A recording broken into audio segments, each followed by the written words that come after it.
Are you brave to talk, even if you say the wrong thing? Are you brave to challenge? Are you brave to get the second ball?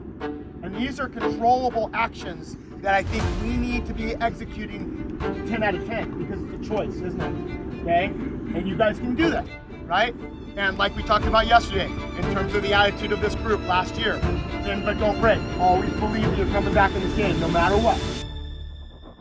San Marcos. For San Marcos. Cal State San Marcos. San Marcos' first and last appearance just a couple of seasons ago, and now they're here playing for the whole thing.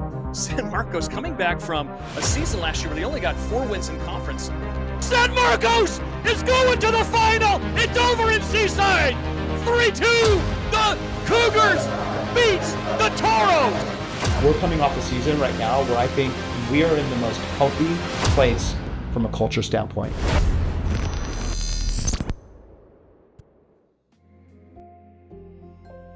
So my first phone call was to Bobby Riss, and I asked him, I said, hey, if I accept this position, would you come and be my assistant and help me build these programs? And he said, it sounds interesting. He's like, I'll meet you down there when you come interview. So the first thing we did after the interview was we walked down on Mangrum to make sure there was adequate width out there to be able to get a soccer field in that track. And there is. And so that was a big factor. The opportunity to start 2 programs from scratch with nothing here was a really attractive feature. Being in North County, San Diego, and seeing the potential that this university has, those were all things that aligned. My parents were still alive, living in California at the time, and that was another driving factor for me. I accepted the position, and Bobby and I got to work in January of 06 and grinded tirelessly to assemble 2 teams and prepare for the season that was ahead of us. In the blink of an eye, and I tell you, young people in front of me, that 20 years will go by far too quickly. And because I think back, I'm like, I never really talked so much about culture and personal best and life lessons and character and how all those things tie into helping these young men and women become the best versions of them so they could go on and do great things in life after here. And it happened organically, but I was just like so ferocious about winning games and competitive.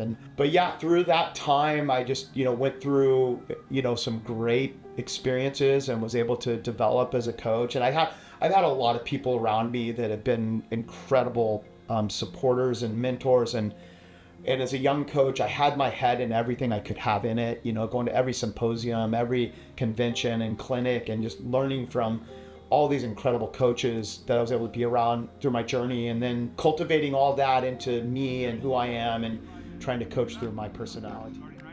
Go, boys. Let's go. Let's go. All right. Winner ball. Winner ball.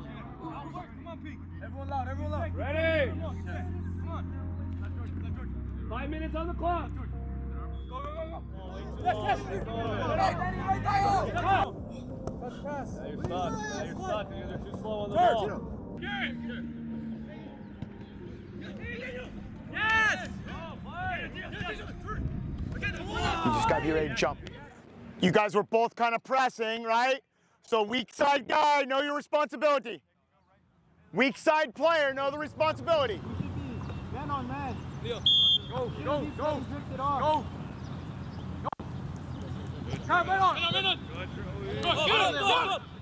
Chase, same thing. Yeah, Chase. Same thing I told Dejan.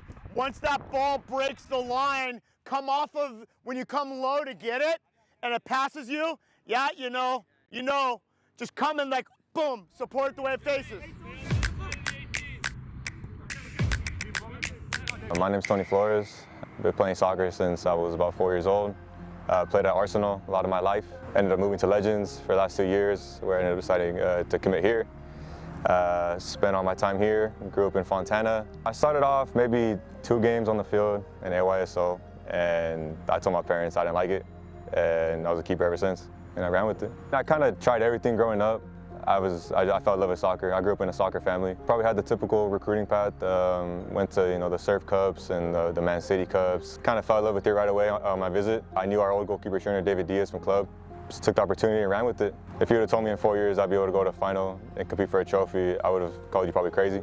Ron's the father figure to everyone, right? I don't think there's a coach in the conference like him that'll coach you as hard as he does, that'll love you as hard as he does. Even after I finished my 4 years playing, you know, he's still always looking out for me, you know, messaging me and all this stuff. So yeah, go Cougars. Onside call there. There's a shot high right. Trouble. This last season, going into this season, not only me, but we as a team had a goal to, one, make it to playoffs, and we did that.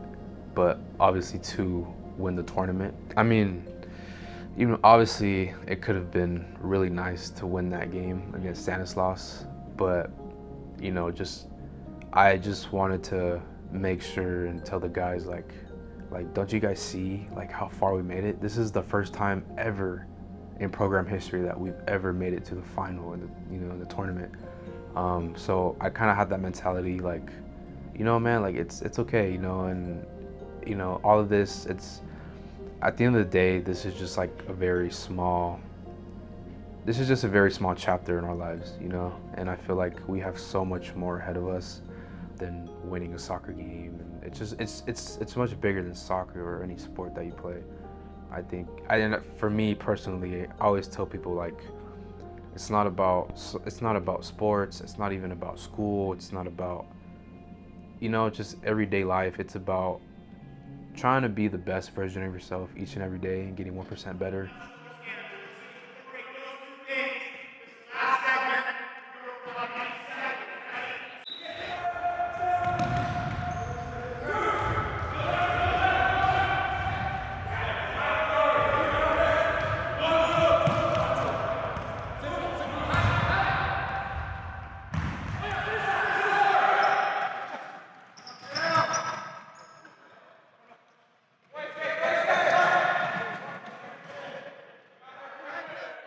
My name is Francisco Avila. I'm a junior and I play on the soccer team, and I'm a striker. I started playing when I was 5 years old. Me and my mom, my little brother, we moved to Mexico after my dad died. The main sport is, you know, soccer, and I would pretty much just see everyone at recess just playing soccer, and that's pretty much how it started. Then I moved back to my hometown, Las Vegas, and I started playing club soccer at Albion, Las Vegas. I got recruited to play here at Cal State San Marcos, and I'm forever grateful. My experience has been some ups and downs, but I mean, at the end of the day, it shapes you to the person you are. Last season was amazing, not just for the team, but you know, for me as well. I feel like our team is just very connected, very like as a family, you know. And I feel like that was a huge part of how we succeeded last season. He's like a role model. He teaches a lot about life and how soccer can be like a certain like image and lesson. My sophomore year, I feel like this program is gonna grow, and I feel like we're gonna get more attention. And I feel like in the next 5 years, especially with the recruits that, you know, we look at, I feel like the program is gonna evolve, and hopefully we can get a trophy. I see the program in the next five years really, honestly, really competing. We're gonna, like, I feel like this program is gonna grow, and I feel like we're gonna get more attention. And our goals are clear, is that it's trophy time for this program. It's time for these guys to win some hardware. And I really do see them winning a tournament, really, I really do. I feel like going off of last season, I feel like that was a booster for the team. I feel like Ron is a really good coach, and he knows what he's doing. You know, today was better, and tomorrow's going to be even better than that. So, but yeah, gratitude. Just grateful to be here.